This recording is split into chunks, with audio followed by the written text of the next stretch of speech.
వర్ణించలేను మురవిని పాలచంద్రమున పవళించా జాలి లేఖను సహాయం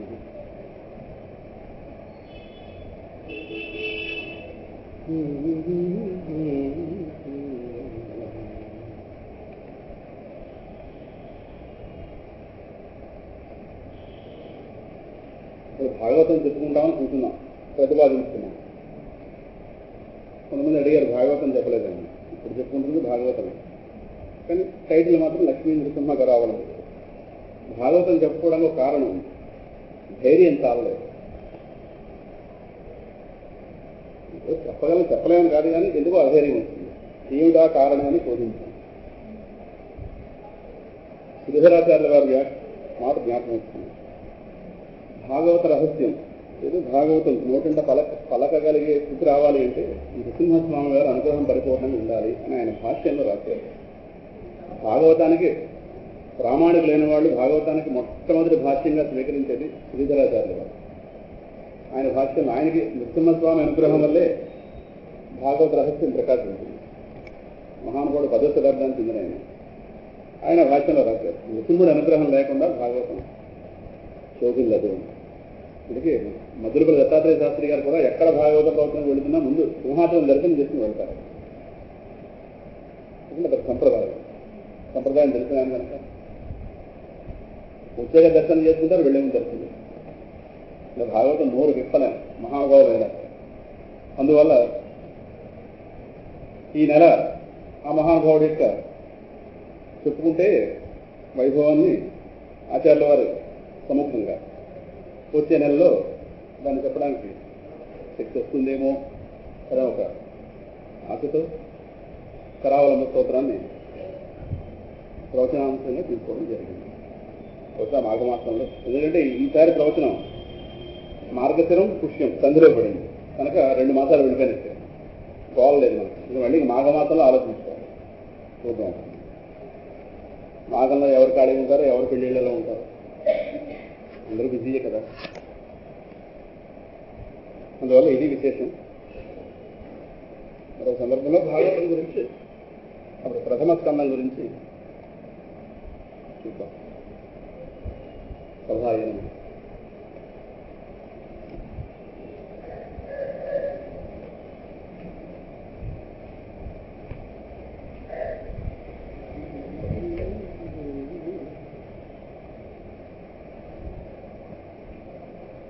ఇవాళ ప్రహ్లాదుని మీడియా చెప్పలేదు, మేము చూపిస్తున్నాం. ఉదాహరణ మీరు గెలుస్తారని రోజు కూడా గెలుస్తాం కదా, ఇవాళ మేము గెలుస్తాం చూపిస్తాం. ఇక్కడ చూపితే ఎలా ఉంటుందో. ఇవాళ సింహాద్రినాథుడు మీకోసం ప్రసాదం కూడా పంపించారు, వెళ్లే ముందు స్వీకరించి వెళ్ళండి. విచిత్రం ఏంటంటే ఇది ఆలయానికి వెళ్ళొచ్చింది మేము, ప్రసాదం వచ్చింది మీకు. ఏమదృష్టాలు, ఏ భాగ్యాలు. శ్రమంతా మాది, ఫలితం మూసుకొచ్చాం ఎంతమందికి. ఏమో అంతర్యాన్ని చెప్పిన తర్వాత చేయకుండా ఉంటాం.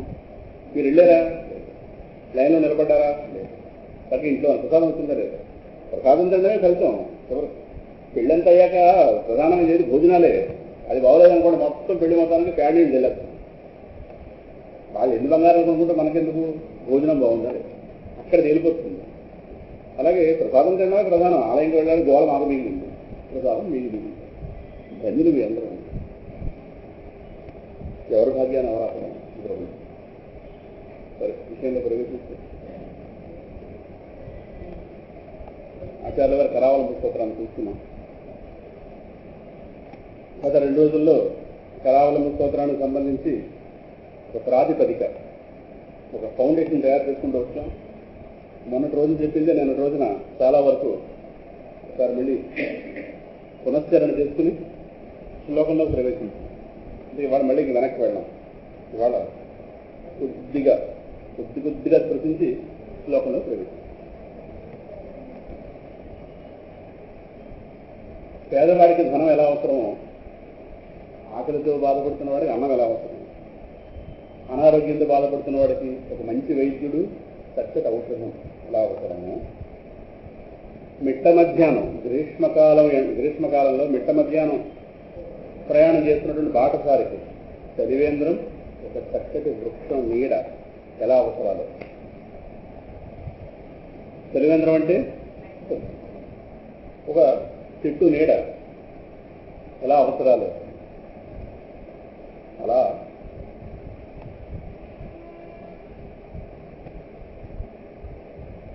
మన స్వరూపం కాని దానిలో పడి దాని చేత మన స్వరూపం కాని దానిలో పడి మన స్వరూపం కాని దానిలో పడి దాని చేత స్వరూపం విషయంలో మోసపోయి సుఖాల పేరుతో భ్రమింపజేయబడుతూ దుఃఖ పెట్టబడుతూ లెక్క తెలియని జన్మలు పొందుతున్నాననే స్పృహలేక తిరిగి ఆపదలనే సంపదలు అనుకుంటుంది.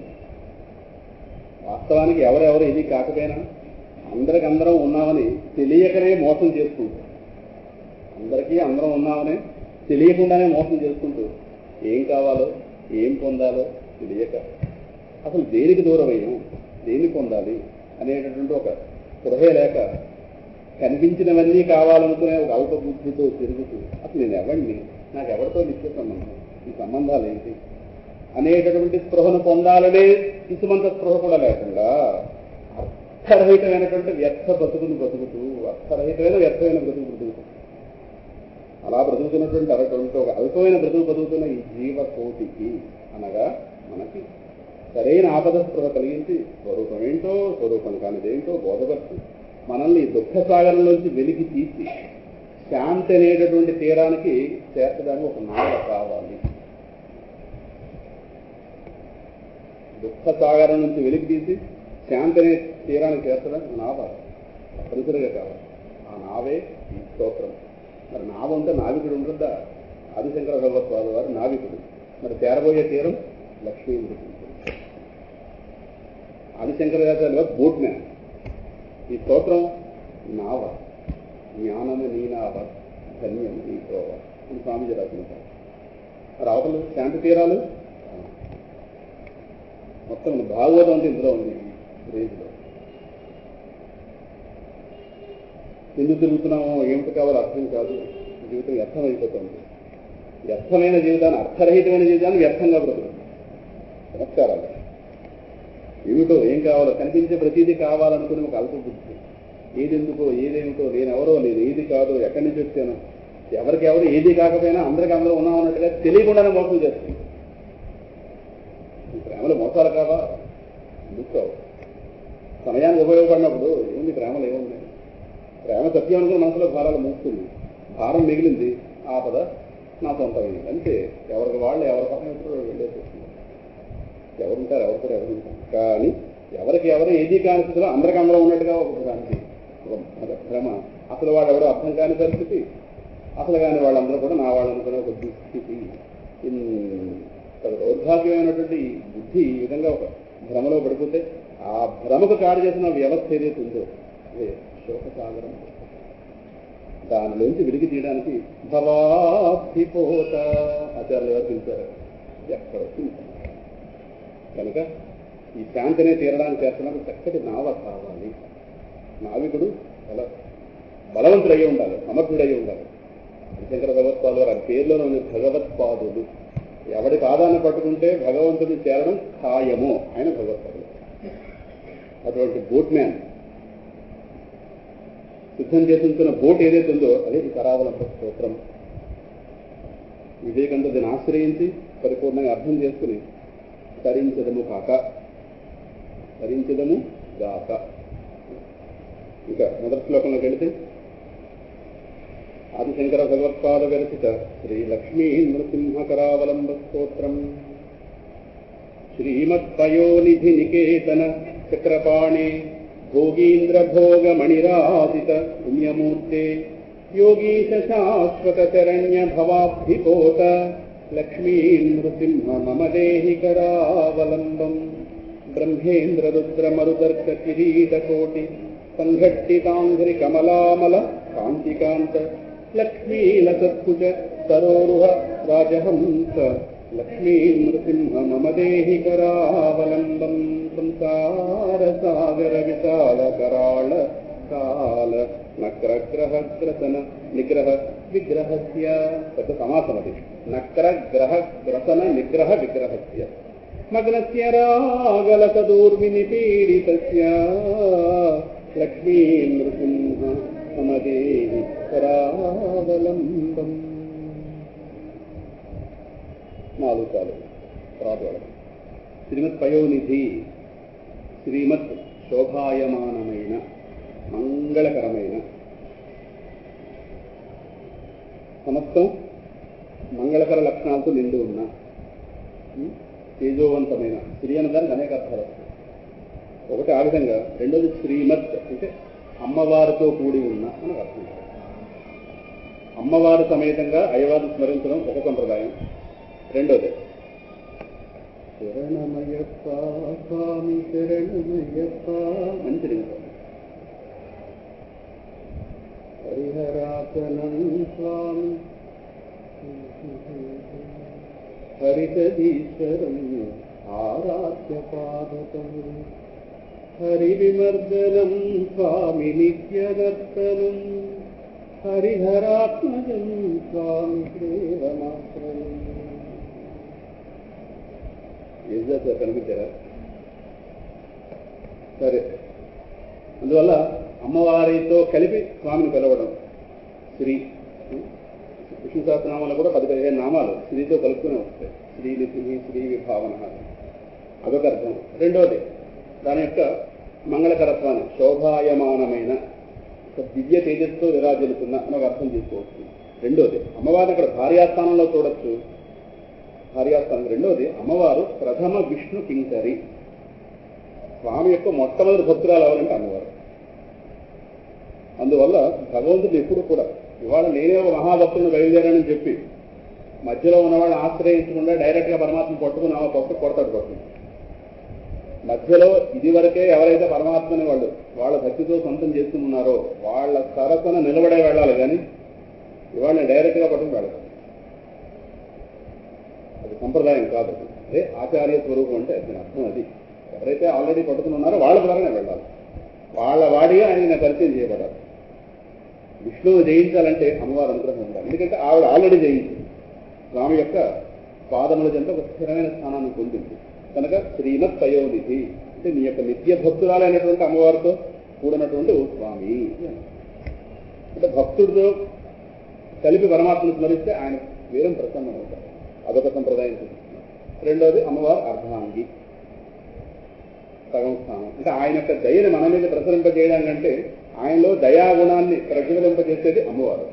వైష్ణవ సంప్రదాయాలు ఎక్కువ చెప్తారు దాన్ని. అందుకే అమ్మవారికి ఒక ఎక్కువ స్థానం. అమ్మవారు మనల్ని రికమెండ్ చేస్తుంటారు. అయ్యవారు మన దోషాలని దివ్య గుణాలుగా స్వామి చూపిస్తారు. దోషాలను కాస్త తొలగించి దివ్య గుణాలతో అలంకరించి స్వామికి ఇలా చూపిస్తుంది. దాంతో ఆయన వెంటనే విధిస్తాడు. అందుకే ఆవిడ వక్షస్థలం, వక్షస్థలాలయ. ఎందుకు అక్కడ ఉంటుంది? మనకి ఎక్కడైనా దయ కలిగేది హృదయంలోనే. దయ ఎప్పుడు మోకాల్లో కలగదు. మాకు చాలా దయ ఎక్కువ అంటుంటాం. అందువల్ల ఆవిడ అక్కడ తిరుపతిలో స్వామి యొక్క హృదయస్థానం మీద ఎందుకు ఉంటుంది? అక్కడ స్వామి హృదయంలో మన దర్శనం వెళ్తుంది, కానీ స్వామి హృదయంలో దయ కలిగిస్తుంది మనకు. వాడు వచ్చేది కొంచెం వాడు పక్క చూడండి అని వైష్ణవ సంప్రదాయం విశేషంగా చెప్తారు. అన్న అర్థాలు అక్కడ పెట్టారు ఆచార్యులు గారు. రెండోది తత్వ సంబంధంగా చెప్తే అమ్మవారు మాయాస్వరూపిణి, స్వామి మాయాధిపతి. అమ్మవారు మాయాస్వరూపిణి. ఆవిడ జారిస్తే కానీ మమ మాయా దురస్య అది కూడా చెప్తారు. అందువల్ల పయోనిధి నికేతన పాల సముద్రంలో ఉన్నవాడ. పాల సముద్రం అంటే చెప్పుకున్నాం శుద్ధ సత్వగుణ స్వరూపుడు. అంటే త్రిగుణాలకి అతీతమైనటువంటి స్థితి. అక్కడ త్రిగుణాలకి స్థానం లేదు. శుద్ధ సత్వగుణ స్వరూపం. అటువంటి దానిని నికేతన, పయోనిధి నికేతన, పాల సముద్రాన్ని ఇల్లుగా చేసుకుని ఉన్నవాడు. పాలచంద్రమున పవళించావా జాలి లేక నన్ను. శుద్ధ సత్వగుణంతో ఉన్నవాడికి దయ ఉండాలి కదా. జాలి లేనిస్తే ఎలా వస్తుంది? ఏమో ఎలా వస్తుంది? జాలి లేక నన్ను జారవిడిచావా. దేనిలో జారవిడ్చావు? త్రిగుణాత్మకమైన మాయలో. నువ్వు శుద్ధ సత్వగుణాలు త్రిగుణాలకు అతీతమైన వాడు. నన్ను త్రిగుణాలకు జారవిడ్చేసావు.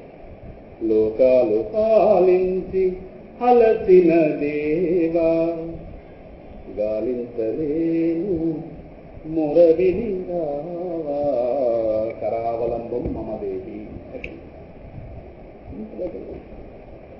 నికేతన దానిని ఇల్లుగా చేసుకుని ఉన్నవాడ హౌస్. స్వామి యొక్క హౌస్ ఎక్కడంటే పాలసముద్రం. ఎక్కడుంది పాలసముద్రం? మన హృదయమే పాలసముద్రం. ఎక్కడ మళ్ళీ మనం దూరంగా చూడకండి, ఇంకా ఎక్కడ ఉన్నాడు, ఇక్కడ ఉన్నవాడే అక్కడ ఉన్నాడు. హృదయమే పాలసముద్రం. కనుక అటువంటి స్వామి ఏదో ఆయన పనిలో ఆయన లేడు. చక్రపాణి అంటే రక్షణ కోసం సిద్ధంగా ఉన్నాడు. ఆయుధాలు ధరించి ఎప్పుడు ఉంటాం, మనం డ్రెస్ చేసుకున్నాం అంటే అక్కడ బయటకు వెళ్ళబోతున్నాం అని అర్థం. ఆయన ఆయుధం పట్టుకుని ఉన్నాడు. చాలా ఆయుధాలు ఉన్నప్పటికీ చక్రాన్ని స్మరించారు. అక్కడ ప్రధాన ఆయుధం స్వామికి చక్రం. సుదర్శనుడు సుదర్శన మహాజ్వాల సూర్యకోటి సుమప్రభ అజ్ఞానాంధస్య మే దేవ విష్ణోహో మార్గం ప్రదర్శయ. స్వామి యొక్క ఆయుధాలను స్మరించుకుంటే మనకు రక్షణ. విష్ణువు యొక్క ఆయుధాల గురించి ఒక స్తోత్రం కూడా ఉంది, పంచాయుధ స్తోత్రము. స్వామి యొక్క విశేషమైన ఆయుధాలు శంఖం సదాహం, చక్రం సదాహం శరణం ప్రపద్యే, విష్ణోహో చక్రం సదాహం శరణం ప్రపద్యే, విష్ణోహో శంఖం సదాహం శరణం ప్రపద్యే, విష్ణోహో గదాం సదాహం శరణం ప్రపద్యే, విష్ణోహో ఖడ్గం అదే నందకం. అన్నమయ్య గారు దానంతగా వచ్చాడు. సదాహం శరణం ప్రపద్యే. శారంగం విష్ణోహో శారంగం అంటే విల్లు, అదే పినాకము, దానికి అదే పేరు. సదాహం శరణం ప్రపద్యే, విష్ణు సదాహం శరణం ప్రపద్యే. స్వామి యొక్క ఆయుధాలు స్మరించుకుంటే మనకు రక్ష. అవి మామూలు ఆయుధాలు కాదు, అవి జడ ఆయుధాలు కాదు. మనం ఖర్చు పెట్టుకున్నాం అనుకోండి, మనం కదిలితే కానీ కదలదు. దానంతరం కదే అవకాశం లేదు. ఇవో లోపల చైతన్యం కలిగిన ఆయుధాలు. స్వామి వెళుతున్నాడా వెనకాల వెళ్ళిపోతాయి. స్వామి ఆజ్ఞను గ్రహించి వెనకాల వెళ్ళిపోతాయి. స్వామి మనసును తెలిసి అవి పనిచేస్తాయి. విచిత్రం ఏంటంటే నరహరి రూపంలో ఆయన ఏ ఆయుధాన్ని ఉపయోగించలేదు. అసలు ఆయుధాలు అనుకూలత ఎవరును వాటిని ఆయుధాలుగా చూశాడు. అందుకే సర్వప్రహరణాయుధ నామం ఉంటూ దాని అర్థం ఏంటి? అన్ని దివ్య శక్తి గల ఆయుధములే కలిగిన వాడు అని ఒక అర్థం. రెండోది, ఈ ప్రపంచంలో దేనినైనా ఆయుధముగా మలచగలిగే శక్తి ఉన్నవాడు. దర్భ తీసి విసరలేదా రామాయణంలో? సీతమ్మని ఆ కాగిత రూపంలో రాష్ట్రం బాధపెట్ట దర్భ దేశం మొత్తం తెప్పించింది, లోకాలు మొత్తం. దేనినైనా ఆయుధంగా ప్రయోగించగలిగేవాడు, దేనినైనా సరే. ఒక మట్టి రేణువుతో కురుక్షేత్ర యుద్ధం చేయించాడు. అది సర్వప్రహరణాయుధ అర్థం. ఏదైనా ఆయుధం ఆయనకి, లేదా దాని అనుగ్రహ స్వరూపంగా మలచగలడు. అందువల్ల చక్రపాణి. అందుకే పోతన గారి భాగవతంలో గజేంద్రుడు హింసపడుతున్నాడే, మొసలు నోట్లో పడి అప్పుడు అక్కడికి వచ్చినటువంటి విష్ణువు కాస్త ఆ చక్రం ఇలాగా దాన్ని స్పందించగానే ఆ చక్రం ఇలాగ నిప్పులు విరజిమ్ముతో వెళ్ళి దాని యొక్క తల తెగనెత్తింది కదా. సహస్రార శిఖాతి తీవ్రం సుదర్శనం భాస్కర కోటి తుల్యం. అనంత కోటి సూర్యుడు ఒక్కసారి వచ్చి అంత తేజస్తో ఆ చక్రం కాస్త వెళ్ళి అక్కడ మొసలు తల తీసింది. సురద్విషాం ప్రాణ వినాశి విష్ణోహో చక్రం సదాహం శరణం ప్రపద్యే. ఆ ఆయుధాల ద్వారా మిమ్మల్ని నేను సదా ఎల్లప్పుడూ మిమ్మల్ని నేను శరణు వేడుకుంటున్నాను అని విష్ణు పంచాయత స్తోత్రము. అందులో చక్రపాణి. పాణి అంటే చెయ్యి, చేతి ఎందుకు చక్రం ధరించున్నవాడు. మరించుకుంటేనే మనకు రక్ష. ఎక్కడున్నాడు స్వామి అంటే భక్తుల్ని రక్షించడానికి ఒక సిద్ధమైనటువంటి రూపంతో భోగీంద్ర భోగ మణిరాజు పుణ్యమూర్తి. భోగీంద్రుడు అంటే ఆదిశేషుడు. భోగి పాముకు భోగి అని పేరుంది. ఆదిశేషుడి మీద భోగ మణి రాజిత పుణ్యమూర్తి. దివ్యమైనటువంటి పడగలతో, మణులతో కూడినటువంటి పడగలతో ప్రకాశిస్తున్నటువంటి ఆ ఆదిశేషుడు ఎవరైతే ఉన్నారో ఆయనను ఆధారంగా చేసుకుని స్వామి విరాజిత. ఆయన మీద స్వామి కూర్చున్నాడా పడుకున్నాడు. ఈ శ్లోకం వరకైతే ఆ సందర్భంగా లేదు కానీ, ఎందుకంటే ఆయన గారు పడుకున్నా రక్షించగలడు, ఏదైనా చేయగలడు. మనకి ఎక్కువగా స్వామి ఇలా పవళించినట్టుగా ఉంటుంది, ఒకప్పుడు కూర్చున్నట్టుగా. ఇంకో శ్లోకం తర్వాత చెప్పుకుంటాం, అప్పుడు విషయం స్పష్టం అవుతుంది. అందువల్ల దాని మీద భోగమణి రాజిత. విష్ణువుని ఎప్పుడైతే వహించున్నాడో ఆదిశేషుడికి తేజస్సు. ఆదిశేషుడు చెప్పుకున్నాం కదా, స్వామికి నిత్యం సేవ చేస్తే మహద్భాగ్యం పొందినవాడు. స్వామికి నిత్య కైంకర్యం చేసేవాడు. స్వామికి ఎలా కావాలంటే ఆ విధంగా తన యొక్క రూపాన్ని మలుచుకుని, పడుకోవాలంటే ఆ ఏర్పాటు, కూర్చోవాలంటే ఏర్పాటు, మీద సత్రం. అంటే ఆయన యొక్క అన్ని అవసరాలు తానే. అన్ని అవసరాలు తీర్చేవాడు తానే నిరంతరం స్వామిని సేవ చేసుకుంటున్నాడు. కాళ్ళ దగ్గర ఒక దిండు, తల దగ్గర దిండు, ఎలాగైనా సరే ఏదైనా సరే అదిగా తను సోఫా కంపే అలాగా చూసుకుంటారు. మన ఇళ్లలో ఉంటాయి కదా, అదే అది భోగీంద్ర భోగమణి రాజిత ఎవరు దాని మీద ఉంది పుణ్యం పునాతి అనేన ఇది పుణ్యం.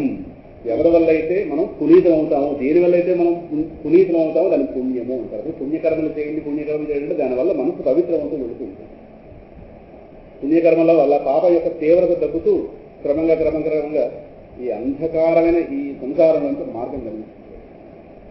అందువల్ల అక్కడ ఉన్నవాడు మరించిన వాడు పుణ్యవంతుడు అవుతాడు. ధ్యానించిన వాడు లేదా ఆయన గురించి మాట్లాడుకున్నవాడు ఏ విధంగా ఆయనతో ఖర్చు పెట్టుకున్నవాడు వీడు ఇక్కడ పునీతుడు అవుతాడు. అది పుణ్యమూర్తి. అందుకు దేవతల పటాలు కానీ మహాత్ముల యొక్క చిత్రాలు కానీ ఎడలో ఎందుకు ఉండాలంటే ఆ వైబ్రేషన్స్ ఉంటాయి. వాటిని కనిపించవు, అవి పూలనేత్రాలు కనిపించవు, కానీ కనిపి మనకు అందుతాయి. వాటిని చూస్తే మనకు స్ఫూర్తి అలా ఉండాలి వాళ్ళలాగా మనకు ఆలోచన వస్తుంది కదా, అది పుణ్యం. ఆ కళ్ళల్లో కడితే మనకు పుణ్యం. అందుకు నిరంతరం పుణ్యాన్ని సంపాదించుకునే ప్రయత్నం చేస్తూ ఉండాలి సాధకుడు అని పెద్దలు పోవాక. అందువల్ల పుణ్యమూర్తే. ఇంకా ఆయన యోగీశ శాశ్వత శరణ్య భవాబ్ధిపోత. యోగీశ యోగము అంటే భగవంతుడిని పొందింపజేసే ఉపాయము. ఇది యోగి. దానికి ప్రభువైన వాడు అంటే భగవంతుడు. ఉపాయంతో పొందేది భగవంతుడినే, కానీ భగవంతుని పొందింపజేసే ఉపాయం కూడా పోతుంది. ఇప్పుడు మన బంధువుల ఇంటికి వెళ్ళామనుకోండి, ఓ రోడ్డు మీద ఓ దారిలో బంధువుల ఇంటికి అయితే వెళ్ళాం, కానీ ఆ బంధువుల ఇంటికి వెళ్ళిన దారి ఏదైతుందో ఆ దారి మన బంధువులు ఓడతారు. బంధువులు వేరే దారి వేరు, వాడి దారితో సంబంధం లేదు. ఇంట్లో కూర్చున్నాడు, మన ఈ దారి పడుతున్న వాళ్ళు వాడి ఇంటికి వెళ్ళాడు. కానీ ఈయన అలా కాదు. ఏదో కర్మయోగం, జ్ఞానయోగం, భక్తి యోగం, జపం, ధ్యానం, రకరకాల సాధనలు ఏవో చేస్తున్నాం, విచారణ, రకరకాల శరణాగతి, ఇవన్నీ ఏవైతే ఉన్నాయో మన సింహాచలం నాకు ఇదే జ్ఞాపకం అవుతున్నారు. వెళ్తే ప్రస్తావించలేదు, కానీ స్వచ్ఛభారత్కి వెళ్ళినప్పుడు ఆ మీద జటల స్వామి వారిని ఒక ఆయన ఉండేవారు గతంలో. సింహాచలం కొండ మీద కొంతమంది మేమే ఉంటారు. జటల స్వామి విపరీతం జడలు, అది పేరేదో ఉంది, విశ్వంభర స్వామి ఏదో పేరు ఉంది. ఆ మెట్లెక్కి మీదకి వెళ్ళాలి. అక్కడికి వెళ్తే అక్కడ మర్రి చెట్టు ఓడలు కిందకి దింపింది. మర్రి చెట్టు ఓడే తర్వాత అదో వృక్షం అయిపోతుంది. పంచుందో మర్రి చెట్టు దాని కింద గుహలో కూర్చొని తప్పని చూస్తున్నారు. నా ప్రదేశం అది మేము చూసాం మనం వెళ్ళినప్పుడు. ఆ మర్రి చెట్టులో ఉన్నప్పుడు నాకు ఇదే జ్ఞాపకం. మర్రి చెట్టు ఓడ కిందకి దింపుతుంది. అది పట్టుకుంటే మర్రి చెట్టు, ఇంకో రకంగా మర్రి చెట్టు ఎక్కలేము, ఓడ పట్టుకుంటే ఎక్కలేం సమర్థులైన వాడు. అలాగే అనంతమైన పరమాత్మ తనలోకి రావడానికి మనకి భగవత్ సాధనలోనే ఓడలో కిందకి దింపాడు. సాధనలు ఏంటి? ఆయనలో భాగాలే కాబట్టి ఆయన పట్టుకుంటే ఆయన జరుగుతున్నాం. ఓడ దింపిందా లేదా మర్రి చెట్టు పట్టుకుంటే పెరుగుతాం. ఎవరు లాగండి ఆ ఓడ తెగతారు. దానికి అంతవరం ఈ భగవత్ సాధనలో భగవంతుడిని పొందింపచేసేటటువంటి ఉపాయాలు అవి కూడా భగవంతుడే యోగిస్తారు. అంటే భగవత్ సాధనలకు కూడా తనే ప్రభువు. ఎత్ర యోగేశ్వర కృష్ణో ఎత్ర పార్థో ధనుధర తత్ర స్త్రీ విజయ భూతి సువా నీతిర్మతిర్మమ అని ఎవరిలో ఉంది కదా. అలాగే ఎవరైతే యోగులు ఉన్నారో వాళ్ళకి ప్రభు అయిన వాడు. ఇప్పుడు యోగి అంటే భగవత్ సాధనలో ఉన్నవాడు. వాడికి ఎవరు రక్షణ? వాడు ఆలాపాలను ఎవరు చూసుకోవాలి? ఈయనే. ఎందుకంటే వాడికి దేహస్పృహ వదిలిపెట్టేస్తారు. అరుణాచలంలో ప్రవేశించాక మహర్షి గారికి ఎవరు రక్షణ? అరుణాచలేశ్వరుడు. ఆ దేహాన్ని ఎవరు కాపాడుతున్నారు? వాళ్ళకి ఆ దేహం మీద ప్రీతి ఏర్పడిందా, భక్తి ఏర్పడిందా? ఆ పిల్లవాడి కోసం శిక్షాటం తీసుకొచ్చారా? వాళ్ళకి ఎందుకు రావాలి ఆలోచన? అంతర్యామిగా ఉన్న అరుణాచలేశ్వరుడు వాళ్ళకి స్ఫురణ తీసుకొచ్చారు. ఏమో 4 మెతుకులు తింటే కదా పిల్లవాడి దేహం పెరిగిందా? ఎందుకు చూసుకోవాలి? యోగి ఆయన గారు ఆయన అన్వేషణలో ఉన్నాడు, ఈయన గారు ఈయన పరిపాలనలో ఉన్నాడు. ఎప్పటిగా భగవద్గీతలో నీ గురించి నువ్వు ఆలోచన తగ్గించుకో, నా గురించి ఆలోచన నిర్యోగక్షేమ ఆత్మ. ఏ అధ్యాయం? నారాయణ భగవద్గీత కదా, 2వ అధ్యాయం 45వ శ్లోకంలో 4వ పాదం వెరిఫై చేస్తారు. అందువల్ల యోగులకి ప్రభు అయిన వాడు. అంటే సాధకులకి ఆ సాధనలో ఎవరు ధైర్యం? పరమాత్మే. ఇంత సాధన గెలిచిన తర్వాత ఆ పరమాత్ముడు. ఎవరు సాధిస్తున్నాం? ఆ పరమాత్మే.